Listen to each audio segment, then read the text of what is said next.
in the broader universe on Earth too, that a president-elect of the United States is threatening members of Congress to go to jail for no crime at all, and threatening others, of course, as well, and talking about mass deportations, which might not be quite as mass as you thought they would be. I mean, that's pretty. That we should not lose the ability to be astonished that this is happening at all.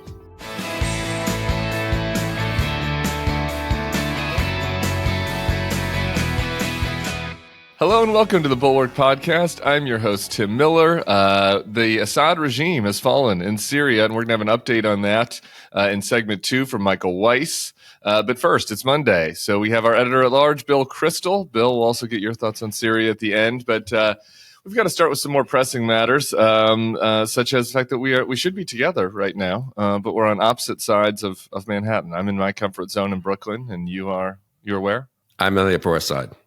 You're in Brooklyn with the young hipsters, and I'm on the Upper West Side with the people I grew up with, It's appropriate. This is natural. Natural law is coming back into order in the country. You can already feel it. We need to start today with the Meet the Press interview that Donald Trump did. Lengthy interview. I've got a bunch of thoughts on it. I want yours, but I think the most significant I don't know if you'd call it news, but the most significant exchange was related to Donald Trump's thoughts on the January 6th committee, and I want to play a little bit of that for you now. And Cheney was behind it, and so was Benny Thompson, and everybody on that committee. For what they did, honestly, they should go to jail. So you think Liz Cheney should go to jail? For what they did. Everyone on the committee, you think? I think everybody anybody that voted in favor. Are you going to direct your FBI director and your attorney general to send them to jail? Not at all. I think that they'll have to look at that, but I'm not going to. I'm going to focus on drill, baby, drill. There you go, Bill.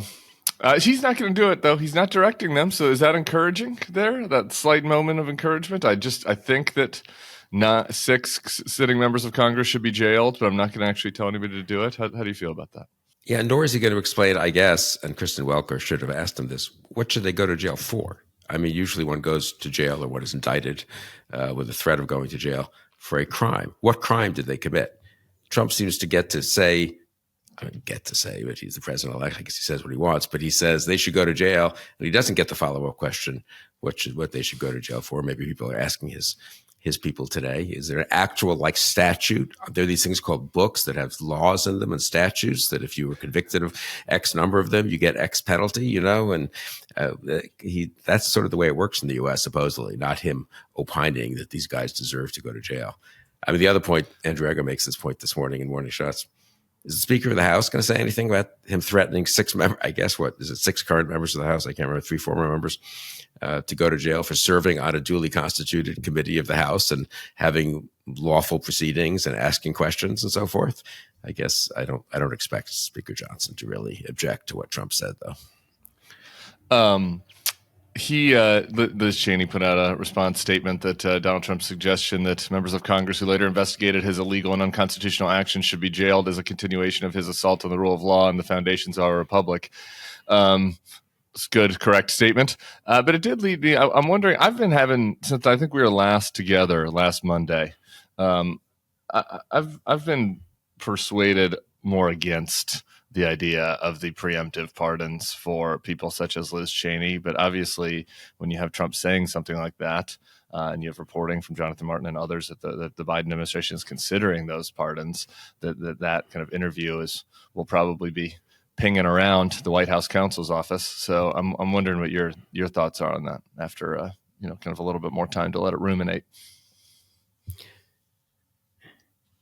Yeah, I remain pretty firmly against the preemptive pardons, certainly against a very broad swath of them. If there are individuals who are being targeted I'm against it. I'm for raising money and having an infrastructure to help people who are unfairly charged, especially people who aren't wealthy and aren't famous and who, they go after some lawyers, GS-15s who were assigned to work for Jack Smith, and those people don't have the ability to, raise money as hopefully Liz Cheney does, and don't have the fame to kind of rally people to their side, and they deserve support. So I know some lawyers who are working on that, and others, and I think that'll be in place. I prefer that, and I prefer an attitude of solidarity and sort of taking on Trump than the individual pardons, which will always leave some people out and some people therefore more vulnerable and some people won't accept them. And I think it's kind of a mess. People can individually appeal for preemptive pardons to Biden, I guess, the way people appeal privately to the Justice Department, the way people appeal for pardons for actual crimes. I'm not necessarily against individuals doing that who feel extremely vulnerable. I think Liz Cheney's attitude is more bring it on. And I actually think she should say, what's the crime? I mean, okay, let's have a debate about it. Let's have a discussion about this. You and I appear on the next Sunday's Meet the Press, and you tell me what crime people who served on that committee committed, and I'll tell you what crimes you committed as president of the United States. I just think that attitude would be the right way to confront this. Yeah, I concur. I mean, it felt initially like I had an emotional reaction to it that was like, yes, he should do this. The president should do this, like pardon, be aggressive, protect. And it's just the more that I've thought about it, the more to your point, she didn't commit any crimes. So you're pardoning her for nothing, and to protect her from what? And if you're worried that Kash Patel is going to trump up some reason to investigate her, he can do that based on things that happen in 2025. You know what I mean? Like that, it's not like it's going to limit him. Right. I mean, he's making, if we're working from the theory that they're going to make shit up to go after Liz Cheney, which is what they'd have to do because she hasn't committed any crimes. Well, they could make shit up that happened after the pardons, right? Like, it's not like that would be any less credible than what they did on the January 6th committee. Okay. I'm wondering what your other thoughts are about Meet the Press. I guess, was there anything that struck you big picture? On the Trump interview, I didn't see it. I skimmed through the transcript. I couldn't tell. Part of me thinks he sort of was careful. He tiptoed up to the line as he did in that, encouraging that they deserve to be investigated and convicted. But then I'm not going to order the FBI director to do it. There were several issues where I thought on the Dreamers, where we might have to go after all of them. Ultimately, they were illegal. But on the other hand, I really want to work it out with the Democrats. He, of course, vetoed deals with the Democrats that would have arranged for protecting the Dreamers who've been here a long time when he was president previously. But he remains kind of cunning in the way that he gives his more, let's put it this way, his more respectable supporters and the excuse of saying, well, he's blustering. But at the end of the day, he indicated he might be willing to be okay with the Dreamers. He said he's not going to order Kash Patel to do anything. So what's the problem, therefore, with he's not ordering an FBI director to break the law? And, so I thought he did a pretty good job from his point of view of straddling the line of red meat for the base and, excuses for the high-toned excusers of him and apologists for him. But look, it is still unbelievable. I mean, having said that, this is like in Trump's universe. In the broader universe on Earth 2, that a president-elect of the United States is threatening members of Congress to go to jail for no crime at all, and threatening others, of course, as well, and talking about mass deportations, which might not be quite as mass as you thought they would be. I mean, that's pretty. That we should not lose the ability to be astonished that this is happening at all. Yeah, I thought the other things that he said about that were executive orders, I think were interesting. He was pretty clear that he's going to pardon all the January 6th prisoners. He was like, we're going to look at them on an individual basis. So he kind of leaves the door open for, maybe a couple of them that attacked the cops the most aggressively might not get pardoned. I don't exactly know. There was no specificity there, but he strongly suggested that's happening immediately. Similarly, suggested that birthright citizenship should be revoked via executive order, which is not legal. But on day one, we'll see whether that happens. But Lindsey Graham was quick to come out in support of that idea. He posted that President Trump is right to end birthright citizenship by executive order on day one. So to me, those felt like, as far as news is concerned, actions that he said are coming that are, not unexpected, but also ludicrous. The other thing that struck me that I don't know that there's been because of all the insane stuff, because you're talking about Hegseth and Patel and the pardons for prisoners, the actual functional first piece of legislation that is going to be coming up for this, in the first 100 days, supposedly. He talks about a lot, and more than he would on the campaign. When Welker asked him about the first 100 days, he really honed in on that extension of the Trump tax cuts, which is something that kind of got lost in the debate during the campaign. I think probably because the Biden and Harris didn't really want to take a side on it one way or the other. Frankly, they were going to negotiate it out, so it didn't end up becoming a huge campaign issue. But I don't know. I was just struck by the fact that he focused in on that over the tariffs when asked about the economy, and just thinking about the fact that it is not going to be very easy to get that done quickly. Like, you have to go through reconciliation in the Senate. Then you have this narrow House majority. You're going to have the blue state House Republicans that want to deal with SALT. You're going to have the crazy House Republicans that want to, make sure that there are offsetting cuts. And maybe Trump can bully them all through, but they can't. Like, they're not going to be able to afford to lose but a couple of votes. And so I don't know. To me, that struck me as like that might be more of a briar patch coming up in the beginning of the administration on like a substantive issue than people have expected. Yeah, and if Congress works anything like it has traditionally worked, which is a question mark, I suppose, in the era of Trump. I mean, the Congress does think they have a lot to say about tax bills traditionally. They actually mark them up in Ways and Means or in Senate Finance. People have opinions and people have interest groups to represent. And you can't, it's this kind of, well, we're just going to update or whatever the word he uses is, the Trump tax cuts. It's not that easy in some cases. I mean, you can't just like literally, it's a different time, right? And some of the stuff was for a few years and some of it was for longer. I don't think you can just Xerox the bill from 2017 and stamp 2025 on it and say, pass this for another 5 years, And then, of course, as you say, everyone wants to get in and add writers and stuff. So I kind of agree. And look, Paul Ryan and Mitch McConnell and others at the committee, chair level did a lot of work on that in 2017. This was kind of their bailiwick, and this was their whole, in fact, the way they ignored everything else horrible that Trump was doing was that this is what they focused on. I don't know that we have quite that we don't have that kind of leadership in either house. I haven't looked really closely at Ways and Means and Senate Finance and so forth, and very narrow majority too. So I agree that will be interesting. They'll get some version of the Trump tax cuts through eventually. I don't know. On tariffs, he was pretty bellic. Wasn't he pretty forward leaning on it, so to speak? He loves tariffs and all that nonsense. But yeah, we didn't see an actual number there. What happened to the 10% across the board tariff that was supposed to happen on day one? Exactly. Yeah, exactly. I think that's what I noticed too. I mean, sure, he was still pro tariff, but it was just, when it was on the substantive, what do you want to do? What are your day one executive orders? What are you going to do the first 100 days? He was leaning more towards the tax cut bill, TBD. Okay, a couple other items from the weekend. A couple of hirings. I really wanted to focus on this one in particular. It's not the director of policy planning at the State Department. Doesn't tend to be, a big name or a position that everybody should have an opinion on. But I think in this case, we probably should.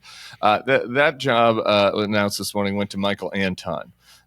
Longtime listeners of the pod will know Michael Anton. He was the author back when he was anonymous of the Flight 93 article that made the case for Donald Trump in 2016 about how we had to storm the cockpit to prevent, Hillary from crashing America into, crashing a plane into the American democracy. It was kind of a hard to exactly wrap your head around the argument, but that was Michael Anton's famous essay.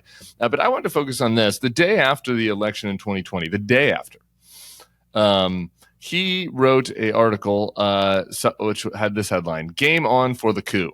That was his headline, not what we're saying. Game on for the coup.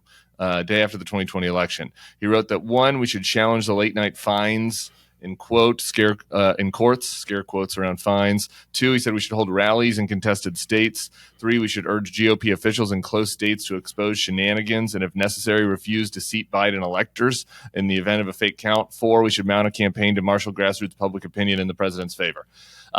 All that happened in 2020, and he outlined the coup plan the day after the election in 2020, and it's kind of I think that it probably should have some limits on America's credibility around the world when the director of policy planning at the State Department was outlining the plan for a coup here domestically. So I don't know if you probably know Michael Anton a little bit, huh? I did back in the day. He was a political philosophy student, and I wrote for the Weekly Standard back it was served in the Bush White House in a lower level. I believe it was the National Security Council there, and then he served in the Trump National Security Council at a somewhat higher level. Yes, but I knew him when he was a Bush Republican, and haven't known him since he became a Trump Republican. He was very offended when I, harshly criticized his Flight 93 essay in September of 2016. Yeah, look, you'd think being an election denier, or even being a little more than a denier, being an election plotter thief or co-conspirator to overturn the election, or an encourager of the election. I've always disliked, in a way, the term election denier, which is a little too passive. It's sort of like, well, after the fact, you denied it. I mean, that's important too, incidentally. Yeah. But there are, it's one cut more to have been in the middle of the planning to stage the coup. And in fact, but of course, Kash Patel was, maybe even more than Anton, who was not part of the administration at that point. You think senators might raise this? I don't know, in confirmation hearings. I'm not sure policy planning is a Senate confirmed position. I wonder if it's not, maybe. And I think it has been sometimes. It hasn't been at other times. It's a bit of a consolation prize for him, too. He wanted to be Deputy National Security Advisor. He was in the running for that. He didn't get it. Some people say he didn't get it because he refused to serve with Seb Gorka. I guess they have some deep hatred for each other. It is kind of fun when the, different little sects or pods of authoritarians turn out to hate each other and to get in fights with each other and, undercut each other. Let's hope there's quite a lot of that actually in the Trump administration. That would be good. For sure. I don't know. It seems to me like the senators are circling the wagons. And we've seen I think Tom Cotton commented over the weekend about how he thinks all of Trump's nominees are getting through.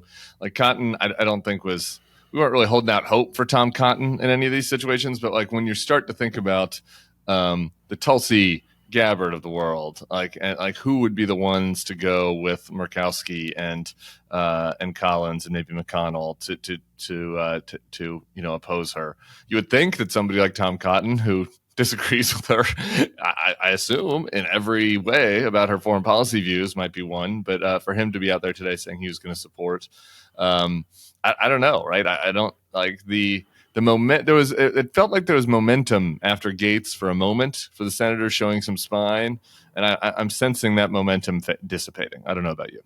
I think that's right. My only caveat would be it could undissipate if new things come out about these different nominees, sure. And there will be presumably FBI checks, and people haven't really looked at, have been confronted with the things Tulsi Gabbard said over the years. I mean, God knows they're capable of ignoring this confrontation. But are a few people, the Mike Rounces of the world and others who have shown some signs of being willing to not, Joni Ernst, to not simply but cave in, will they ultimately find an excuse to say, well, I hope to be for that person. I hope to support the president, but it's just too hard. Or go to him privately with 5 senators, as happened with Gates, and say we can't support him. So I'm a little hopeful that 1 or 2 of them go down still. But yeah, I mean, it's always been a good thing to bet against Republicans hanging in there. They're always tougher on the first day. I mean, let's put it this way. So that's certainly been the pattern from January 7th, 2021 on, and well, of course, during the administration as well. They indicate a little bit of, gee, that's kind of a problem. I'm a little alarmed, actually. And a week later, I'm kind of less alarmed. And 2 weeks later, it's a great nomination. And I just look forward to seconding it on the floor of the Senate. So we might be in that circumstance. I mean, if I could say, you're going to talk about Syria later with Michael Weiss. I mean, to have Gabbard and Hegseth, it's one thing to have them in. It's pretty horrible anyway, in a kind of quiet world, I guess you might say. To have them in the world that we're going to be, Trump administration will be facing in January 20th, in Europe, in the Middle East, in Asia. I mean, it's really appalling. I got to say, just as a matter of basic responsibility to have competent, sane, sober people running these, qualified people running these departments. Yeah, I want to get a little bit of your take on Syria too, but first, I was with a lot of Republicans in Iowa on Friday. You're the Joni Ernst type Republicans, staffers, and former staffers, and it was intriguing to me that the consensus view among everybody was essentially, we hope that Joni will do the right thing with Hegseth. We think that she's doing something good now, which is like creating some space maybe for other people to come forward, or maybe for Hegseth to drop out if more bad information comes out. But when push comes to shove, and I'd ask them, do you think she would really vote him down on the Armed Services Committee? I didn't find anybody who thought yes. I think that is like pretty reflective of like the state of play, right? Like if they can do the right thing without too many negative consequences politically for themselves with the base voters, they will, or try.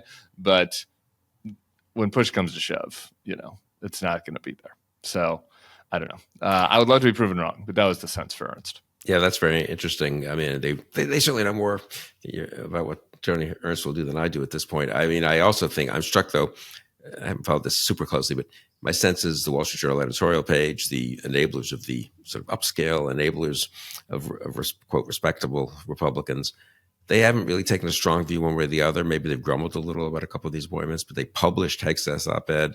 They published a piece by Trump's first-term national security advisor, Robert O'Brien, defending the appointment of Patel. They've given their readers, which is like Republican donor class and upper middle class voter class and people who talk Joni Ernst's friends and donors, plenty of cover to sort of say, well, I think these attacks, they said some foolish things in the past, and Hegseth had a slightly misspent youth, but I think they're up to it. And I mean, they've given plenty of cover for these senators to do the wrong thing. Yeah. One other hiring note at the White House, we got to shout out Trump's defense attorney, Alina Habba, who has received the role that Kellyanne Conway had in the first administration, counselor to the president. I was looking at her bio, and it's like, it is insane that this person is the counselor to the president. I think she was working in fashion until not too long ago, and then did go back to law school, but has had very few actual trials. I was reading a list of some of the cases that she has actually represented. I want to read a couple of them to you now. In July 2021, she represented Siggy Flicker, a former member of the Real Housewives of New Jersey, who alleged that Facebook had disabled her account for wishing Melania Trump a happy birthday. Habba wrote a letter to Facebook, which Facebook appeared to ignore. Later that month, Habba represented Cesar DePaco, a vitamin supplement entrepreneur, in a federal court case where she filed a lawsuit against Portuguese journalists for revealing his close connections to the far-right Chega party in Portugal. I mean, this is not your father's counselor to the president. This is no James Baker type resume here for Alina Habba. I mean, I guess counselor means anything they want it to mean, and so she won't do the legal stuff. I guess the White House counsel, who I think is problematic himself, incidentally, will organize that. But it just means, don't you think it just means PR flack for the president, especially on Fox News and all other right-wing outlets? I mean, Kellyanne actually knew a little bit more about real politics and probably was involved in some of the strategy sessions. Who knows how much, honestly? But she was mostly also a PR person. But I assume that's what Alina Habba will do. Yeah, I mean, I think it's mostly going to be public-facing. So who knows? Stuff. I say that, but then I say that, but I realize what I just said was kind of stupid because, of course, to say that someone there is only a PR person or isn't involved in the actual counsel's office doesn't stop them from giving substantive advice and, for that matter, legal advice. And if Dan Scavino can be shaping policy, why can't Alina Habba? It's going to be a great second term, really fantastic. It's going to be, I mean, the mix of sort of Trumpian chaos and idiocy and unqualified people, and then ferocious, somewhat intelligent and knowing what they're doing, authoritarian ideologues. That's Vaught and Miller, I would say, especially, and J.D. Vance to some degree. That's really going to be, I mean, I guess that's what characterizes a lot of authoritarian governments, right? Sort of a certain amount of idiocy and showmanship and chaos, and a certain amount, unfortunately, of actual steely determination to deprive us of our civil liberties and centralize all and personalize all power in Donald J. Trump. Well put. I don't have anything to add to that. I will say, to your point, that Habba, yes, even if she's just a PR person at the beginning, that's up until Trump's actual White House counsel gives him advice he doesn't want. And then he's got a backup lawyer around who can tell him what he wants to do. So we will, of course, continue to monitor that. Hey, y'all, this podcast is sponsored by MD Hearing. MD Hearing just made their Neo rechargeable digital hearing aids only $297 a pair. That's over 90% less than clinic hearing aids, and they recently cut their price in half despite all of the inflation craziness. It's really important, by the way, that you guys out there who might need a hearing aid have one so you can hear clearly my dulcet tones and the witty remarks that I sometimes make under my breath. And if so, this is the perfect product for you. The Neo fits inside your ear, so no one will ever even know it's there. Plus, MD Hearing just launched the Neo XS, MD Hearing's smallest hearing aid ever. MD Hearing was founded by an ENT surgeon who saw how many of his patients needed hearing aids but couldn't afford them. He made it his mission to develop a quality hearing aid that anyone could afford. MD Hearing has sold over 1.9 million hearing aids, and they offer 45-day risk-free trial with a 100% money-back guarantee, so you can buy with confidence. This holiday season, get the hearing you deserve with MD Hearing. Go to shopmdhearing.com and use promo code TheBulwark to get a pair of hearing aids for just $297.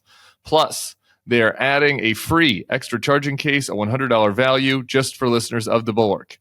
That's shopmdhearing.com and use promo code TheBulwark and get a pair of hearing aids for just $297. Hey, y'all, if you love this podcast and want to listen to all Bulwark podcasts ad-free, join Bulwark Plus today. You can click the link in this description. You'll get the best politics newsletters in the business, and you can become a Bulwark Plus member right now. We'd appreciate it. I do want to, speaking of authoritarian regimes, I want to get your 2 cents on what is happening in Syria. You tweeted this, that Trump said the U.S. should have nothing to do with it. Let it play out. Do not get involved. That was Trump on Syria. You write, does Trump even know we have 900 troops in Syria, that we have real interest in the fall of Assad and a defeat for Russia and Iran, and in shaping as much as possible what follows? I'm curious what you have in mind on that front. I mean, just a couple of points, and Michael obviously knows Syria in much more detail than I. Well, 3 points I guess I'll make maybe. One, the Russians and Hezbollah and Iran did not come to Assad's defense at all. People noted that and noted the irony that Putin invaded Ukraine in February 2022. Hamas, backed by Hezbollah and Iran and supported after the fact, at least by them, attacked Israel on October 7th, 2023. And, kind of poetic justice or something, or irony of history. Assad, who was buddies with Putin and buddies with Hamas and Hezbollah and Iran, gets deposed in December 24. So I think there is a little bit of poetic justice there. But it's also the case that the reason Putin is not strong enough to have helped Assad, the reason Hezbollah has been so decimated, is because the Ukrainians and the Israelis fought back. I mean, they do deserve some credit for this.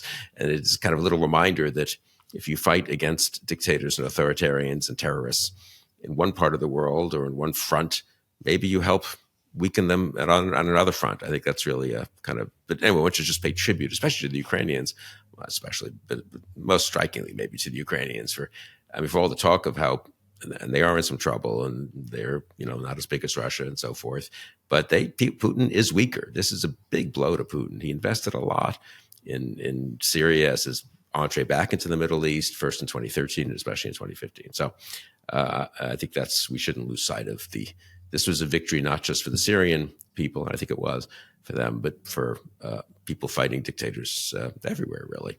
On the second front, just quickly, on the Syrian people, I don't know what's going to happen. And some of my friends are more alarmed about the people who are going to come to power. Other of my friends think it's very fluid. It's hard to tell. I'm slightly on the fluid, hard to tell side. But final point, we can help shape this. This is why Trump is so wrong to say we have no stake in this and we should just stay out. I mean, we can't perfectly shape it. Things can go awry, God knows. But, if we have troops there, we certainly have an interest in destroying and removing the chemical weapons. We have an interest in further weakening Hezbollah and not letting Iran move back in if they kind of find their nerve again and try to cause more trouble, trouble is an understatement for Syria. So I think a lot of it, it's more the outcome now is very fluid and variable.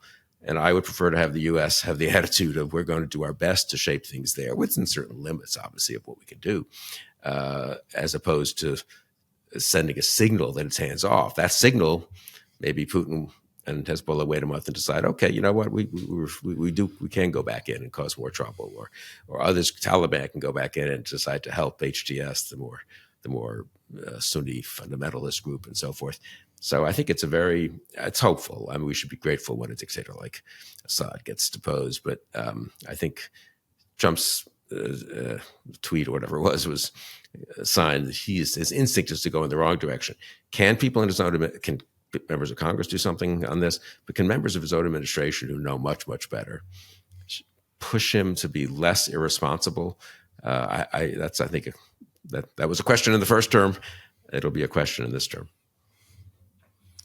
Okay, more on that with Michael Weiss here in a minute. I want to close with you. We do a little feelings talk. So on Friday, for Friday's newsletter, I wrote about just something kind of concerning that I've noticed out in the world, particularly among my friends, my Democratic friends, and some of our readers, and that is this. Falling into kind of a nihilistic world mindset. There were a lot of Republicans in 2016 who used this phrase, LOL, nothing matters. Like after Trump won, it's like, this is so absurd. This is so ridiculous. I have no choice to just assume that none of the rules matter. None of the norms matter. My behavior doesn't matter. I might as well just go along and get get money, do whatever job I can do whatever access, there is, or that I just need to check out of this. This is stupid. This all doesn't matter. And I've noticed that feeling percolating among Democrats now, a same idea that the Trump winning again means that none of this, none of the things that we had valued actually have value, and that, we should just blow it up. I think that there's a big fuck it mindset out there on the left, and I think I'm concerned about it. And so I wrote, trying to encourage people to guard against that, encourage them not to become what Donald Trump says they are. Don't be what Donald Trump says you are. He wants everybody to be like him, because his theory of the case is that everyone is like him.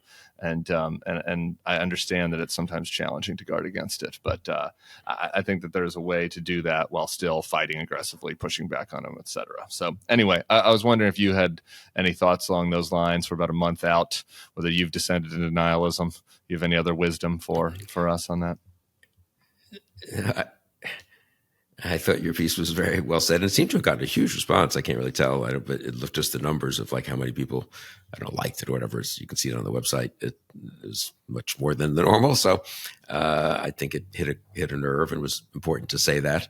Look, after the defeat, for Trump to be elected twice, in 2017 and then again in 2024 is not 2016 and then 2024 is not. People are entitled to a little bit of temporary nihilism and temporary, wanting to just give up, I suppose. And individuals can make up their own minds about what they do over the next 4 years, obviously. But I think look, he won by 1.5 in the popular vote. He won the swing states by a couple of points. It was bad. He's got a Congress Republican House that's going to go along with him and enable him, which is bad, but it's of course by a very tiny margin. So people, I think it's I'm kind of, what do you think? I kind of think the nihilism recedes at this point. Maybe your piece will help push it along. Obviously, individuals at different stages of life and different responsibilities will make different choices. I had dinner with my friend Jay Nordlinger last night, who said he really was demoralized the next day and spent basically 3 weeks reading 20th century literature that he hadn't read before, and discovered Stefan Zweig, who I've never read, who he says is really fantastic, incidentally. And but he's now back in the fight. So maybe that'll become kind of people are entitled to a little break, but not to 4 years of nihilism.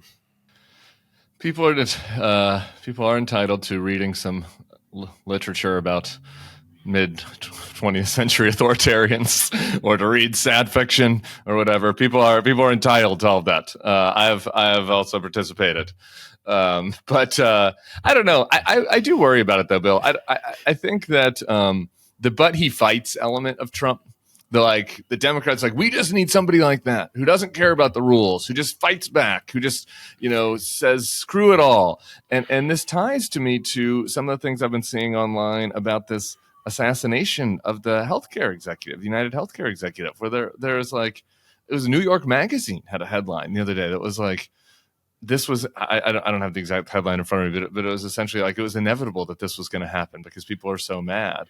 I don't know, this mindset of this is a revolutionary moment. I guess what I'm saying is I underestimated how easily that took hold on the right in 2015. And I'm not saying that there is a parallel to that right now at all, but I think we should at least monitor it and guard against it and push back on it when we see it. That's really a good point. And I'd say the comparison, I suppose, might be after Romney lost in 2012.